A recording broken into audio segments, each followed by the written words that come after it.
Hey guys, thank you again for always subscribing and taking the time to give me some constructive feedback.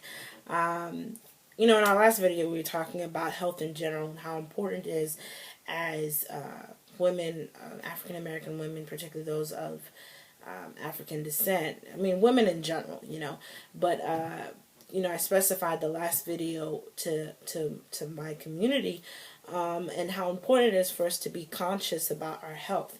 It's been, week one for me, really taking hardcore exercising, changing how I eat, and really taking the evaluation and saying, okay, I need to take this seriously. And I mean, honestly, week one has been amazing.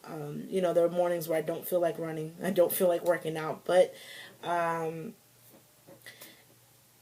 the fact that I have that goal, and that's what I want to encourage you all out there, that are kind of like me. You're doing so much things, and you're taking the time to work out. I kid you not, if you prioritize it the night before, that is also a helpful tip, to encourage yourself the next day. And also being around positive people and really encouraging yourself. And I mean, my sisters have always been there to help me out as well. So shout out to you guys for always having my back and telling me the truth. So thank you. But I had a very interesting conversation this past weekend with one of my friends about health in general. And I got some great tips on how to improve and talk about, not health as a broad, but kind of specifying it. And so the following videos are going to be focused on that. Now, obviously, I'm not going to talk about health all day long, but I thought this was a very great advice. And so today I want to talk about coping with stress and mental health and how that correlates with women in the Black community, those of African descent, Haitian American. I'm Haitian American, so I fall into that category. But in specifically, I was reading several articles, about ways of coping with health. Reading one article in the WebMD. I really love WebMD. It's a really good website, and I'll post a link as well. And they were talking about how stress can affect your gums and it can affect your teeth. And in the study, and before I get into the study, I want to first of all define, because before you explain, you have to define. So when we think about health, let's talk about health in general. Health is a noun, and it means a state of being free from illness or injury. Health is not just a physical aspect or biological aspect, but it has several components. First of all, just a reminder that we are a three-part being as humans. We have our body, we have our mind, and we have our spirit. And oftentimes, stress is a result of not having balance between the three. You know, if you only take care of your physical and you don't take care of your spiritual, then there's an imbalance there. If you only take care of your spiritual but you don't take care of your health, talking to my church folk here, you don't exercise, you don't eat right, you don't have time vacation, or those things, taking time off once a week to clear your mind, those things can cause stress. Those things can cause stress. And when there's an imbalance in those three, it can affect you. It can affect you physically. A lot of times, high blood pressure as a result of not coping with stress is very common in our community. And so that's why I'm making this very aware of how important it is for us to take care of our health. Stress, I like to use visualization. So I would say a healthy person would be like this headband.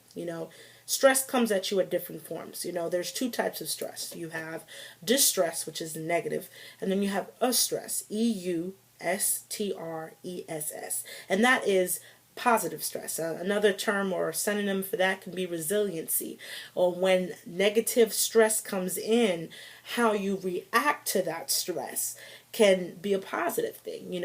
I talk about one of my favorite books that I read years ago that I still use as a reference to a lot of kids that I mentor is the pact. And, that's a positive stress in that one of them aimed to have an A, the other one was having a B, that motivated the one with the B to get an A so that they can, graduate med school and become doctors. That's a positive stress. Stress is not always negative. It's how you react to the stress and how you cope with the stress. And that's why I'm here to talk about. So when someone's healthy, it's like this headband. The headband is built to resist. I got a big old head, so the stress, the strain, got an apple head, but the strain, if I pull it, obviously you see. That's what stress means. Another synonym for stress is strain. So you're pulling it. Life pulls at you at so many angles. School, relationships, for those of you in ministry, marriage, whatever you're going through, bills, student loans, finding the right career. All those things can be a strain to your mental health. But when you're healthy, like this spine here, it keeps you balanced. So no matter how far I pull it, it can say, hey, you're going too far. And I revert right back. And you become at that healthy state again. Now, there are a lot of people who are not like the headband. They're more like a rubber band. You don't have an outlet to cope. Remember, I told you we are a three-part being. So yes, pray. Yes, fast. Yes, seek the word of God. But at the same time, too, you do need practical things to help you cope.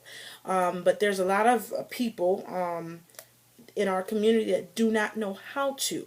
And I'll give you another visualization. Unlike the headband, you're more like a rubber band.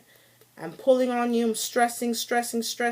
Life, bills, people getting on your nerves, just can't do it, and then you pop.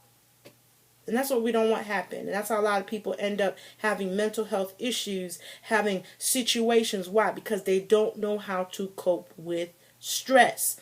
And what happens is the tension of life pulls at you. You don't have a balance, That's why I had to take this initiative for myself, because what I tell you, I'm doing it on my own, to take my initiative in eating healthy, changing my diet, working out, I worked out so much that I strained myself this week, and I'm like, okay, I like the little bind thing here.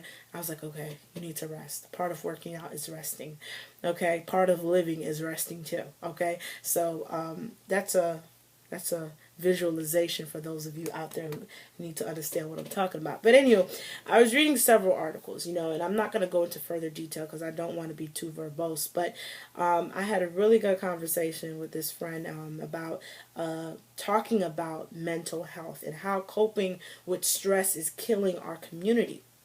And there was an article, I'll put the link up, that was posted on the Huffington Post recently by a medical doctor by the name of Carol J. Scott. Dr. Scott was talking about correlating how African American women cope with stress in comparison to men, and also to Caucasian women. Men, when they're stressed, they go at it. They go directly to the issue. They fight it. They deal with it. Get it done. With Caucasian women, on the other hand, they have, and it was a quote. I want to give you exactly what it said. They find self-relief by devoting time to their children or seeking support and friendship from others. You see sometimes they'll go away for a vacation with their homegirls or something like that, or just to cope with the stress. But sisters, we have a tendency to cope with stress a little bit differently. We tend it, befriend, mend, and then keep it in. Unlike men who attack the situation and get it over with, Caucasian women who find support in others to relieve their stress, oftentimes we have a tendency to store it in, feed the stress instead of releasing the stress. That's why I'm all about taking the initiative of taking care of finding outlets. I told you that we are a three-part being. So obviously, my other videos I talk about the spiritual and the relational, but we have to take care of our health.